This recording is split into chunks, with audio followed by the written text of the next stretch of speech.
Hi friends. ఈరోజు మనము audit లాగు, ట్రాన్సాక్షన్ లాగు, ఆడిట్ ట్రైలు అండ్ బ్యాంక్‌లో ఇది ఎలా యూజ్ అవుతుంది? దీని ఇంపార్టెన్స్ ఏంటి? అన్నది తెలుసుకుందాము. ఫస్ట్ ఆడిట్ లాగ్ అంటే ఇది ఒక ఇన్ఫర్మేషన్‌ని రికార్డ్ చేస్తూ ఉంటుంది. ఇప్పుడు ఫర్ ఎగ్జాంపుల్ ఒక యూజర్ మనము మన బ్యాంకింగ్ అప్లికేషన్‌ని కొంతమందికి ఆథరైజ్డ్ యూజర్స్‌కి మన అప్లికేషన్ ఇస్తాము. సో, ఆ ఆథరైజ్డ్ యూజరు సిస్టమ్‌లోకి యాక్సెస్ అవ్వటము, తను ఏమేం ఆపరేషన్స్ చేస్తున్నాడు. ఇప్పుడు మనం ఆడిట్ లాగ్ ఈ రోజుకి తీసామంటే, ఈరోజు మార్నింగ్ ఎన్నింటికి లాగిన్ అయ్యాడు, ఇలాంటివన్నీ. ఇవన్నీ ఎందుకంటే ఈ లాగ్స్ యూజ్ చేయటము, తర్వాత ఒక ట్రాన్సాక్షన్‌ని మేకర్ చక్కర్ ఎవరు చేశారు, ఒక వాల్యూని ఎవరు మార్చారు, ఇలాంటియన్నీ గూడా రికార్డ్ చేయడానికి. తర్వాత రికవరీ లాస్ట్ ట్రాన్సాక్షన్స్ రికవరీ అయినప్పుడు ఎక్కడ వరకు సిస్టమ్ గనక ఫెయిల్ అవుతే అక్కడి నుంచి మళ్ళీ మనము ఈ ఆడిట్ లాగ్స్ నుంచి మనము సిస్టమ్‌లోకి అప్డేట్ చేసుకోవచ్చు. సో, ఏదైనా పవర్ ఫెయిల్యూర్ జరిగినప్పుడు ఓకే. సిస్టమ్‌లో ఎంతవరకు ఉన్నాయి, ఫిజికల్‌గా ఎంతవరకు అయినాయి, మిగిలిన వాటిని మనం లాగ్స్ నుంచి తీసుకొని మనము ట్రాన్సాక్షన్ కూడా పోస్ట్ చేసుకోవచ్చు. ఆ లాస్ట్ అయిన వాటిని. తర్వాత మీనింగ్ ఏంటంటే, ఈ chronological record of system activities అంటే క్రోనలాజికల్ అంటే మార్నింగ్ నుంచి సిస్టంలో జరిగిన యాక్టివిటీస్, సిస్టమ్‌ని యాక్సెస్ చేయటము, ఆ రోజు అతను ఏమేమి ఆపరేషన్స్ చేశాడు, ఇలాంటియన్నీ కూడా మనము ఆడిట్ లాగ్‌లోకి వస్తాయి. పర్పస్ ఎందుకంటే డాక్యుమెంట్ ఎవిడెన్స్ రేపు నేను ఇది చేయలేదు అని అంటాడు. మీరు ఎప్పుడైతే ఒక ట్రాన్సాక్షన్ చేసి ఒక పాస్వర్డ్ ఇస్తారో మీరు దాన్ని ఆథరైజ్ చేసినట్టు. ఫిజికల్‌గా సిగ్నేచర్ చేయకుండా మీరు పాస్వర్డ్ ఇచ్చారంటే మీరు ఆథరైజ్ చేసినట్టు. సో, ఈ ట్రాన్సాక్షన్‌ని ఎవరు రిక్వెస్ట్ చేశారు? ఎవరు ఆథరైజ్ చేశాడు?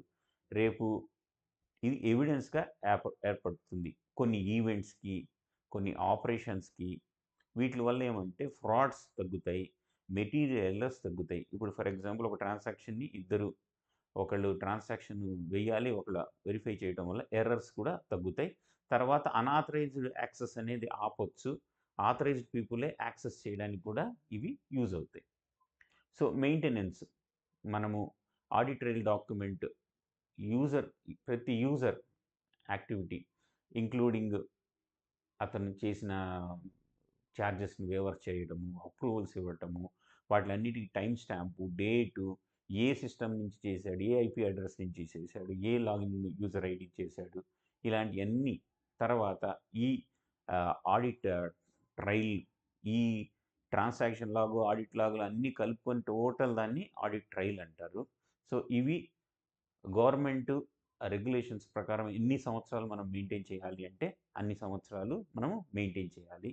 ఈ పాలసీ కంపల్సరీ బోర్డ్ అప్రూవ్ చేసి ఉండాలి. ఈ ఆడిట్ ట్రైల్ పాలసీ అనేది. సో, ఆడిట్ లాగ్ అంటే ఏంటి? ట్రాన్సాక్షన్ లాగ్ అంటే ఏంటి? ట్రాన్సాక్షన్ లాగ్ అంటే యూజర్ చేసిన ఆల్ ట్రాన్సాక్షన్స్. ఇప్పుడు ఒక డేటా చేంజ్ చేయొచ్చు, లేదా ఇంకొక ట్రాన్సాక్షన్ చేయొచ్చు. ఆడిట్ లాగ్ అంటేనేమో సెక్యూరిటీ పరంగా, లాగిన్ పరంగా ఎవరినైనా యూజర్‌ని యాక్టివేట్ చేయటము, డీయాక్టివేట్ చేయటం ఇలాంటియన్నిటిని కూడా ఆడిట్ లాగ్‌లోకొస్తాయి. సో, ట్రాన్సాక్షన్ లాగ్స్ అంటే ఒక అకౌంట్‌కి నామినీ డీటెయిల్స్ మార్చడము, కస్టమర్ డేట్ ఆఫ్ బర్త్ మార్చడము, క్యాష్ డిపాజిట్ చేయటము, ఫండ్ ట్రాన్స్‌ఫర్ చేయటము, ఫిక్స్డ్ డిపాజిట్ ఒక కస్టమర్‌ది ఓపెన్ చేయటం ఇవన్నీ ట్రాన్సాక్షన్ లాగ్స్ కింద వస్తాయి. ఆడిట్ లాగ్ అంటే ఒక యూజర్‌ని క్రియేట్ చేయడము, డిలీట్ చేయటము, సిస్టమ్‌లోకి లాగిన్ అవ్వటము, లాగౌట్ అవ్వటము వీటిలన్నిటిని ఆడిట్ లాగ్‌లోకి వస్తాయి. సో, ఆడిట్ ట్రైల్ అంటే ఈ యాక్టివిటీస్ అన్నిటిని ఒక క్రోనలాజికల్ ఆర్డర్‌లో తీసుకొచ్చేదానికి.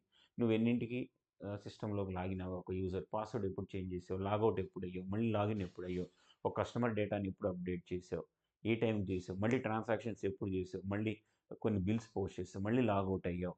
సో, ఇదంతా కలిపితే మీకు ఆడిట్ ట్రైల్ అంటారు దీన్ని. సో, టైప్ ఆఫ్ ఆడిట్స్ ఏమేమున్నాయి? External audits, internal audits, internal revenue services. So, external audit అంటే ఎవరైతే ఆడిట్ చేస్తారో వాళ్ళు మన కంపెనీకి సంబంధం అసోసియేట్ అయ్యి ఉండరు. వాళ్ళు చేస్తే దాన్ని ఎక్స్టర్నల్ ఆడిట్ అంటారు. ఇంటర్నల్ ఆడిట్ అంటే ఇండిపెండెంట్ ఒక సర్వీస్, ఒక ఆర్గనైజేషన్‌లో ఒక డిపార్ట్‌మెంట్ ఉంటుంది. వాళ్ళు ఆడిట్ చేస్తే దాన్ని ఇంటర్నల్ ఆడిట్ అంటారు. ఇంటర్నల్ రెవెన్యూ సర్వీసెస్ ఆడిట్ అంటే as per government tax loss ప్రకారం మనం అన్నీ జిఎస్టీ కానీ, ఇన్కమ్ ట్యాక్స్ కానీ, లేదా టీడీఎస్ కానీ అన్నీ కట్ చేస్తున్నామా లేదా అని చూడటం అనేది సో ఐఆర్ఎస్ ఆడిట్ అనమాట.